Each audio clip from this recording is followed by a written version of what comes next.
गणपती बाप्पा 10 दिवसांसाठी मामाच्या गावी येतो आणि बाप्पाच्या पाठोपाठ काही दिवसातच गौरी येते तिच्या माहेरी.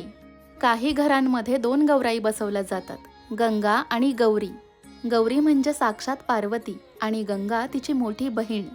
असं म्हणतात की गौरीने म्हणजेच पार्वतीने अंगमळापासून जेव्हा गणपतीची निर्मिती केली होती तेव्हा त्यामध्ये गंगेचं पाणी मिसळलं होतं आणि म्हणूनच गंगा आणि गौरी या दोघीही गणपती बाप्पाच्या मातोश्री आहेत आणि या दोघी दरवर्षी माहेरवाशिणीचं प्रतीक लिहून आपल्या घरी मुक्कामाला येतात. साक्षात आदिशक्तीचं प्रतीक असूनही ते आपल्या घरी येतात आणि त्यांचं आदरातिथ्य करण्याची, त्यांचे लाड पुरवण्याची संधी आपल्याला मिळते. ही खरोखर किती मोठी गोष्ट आहे ना.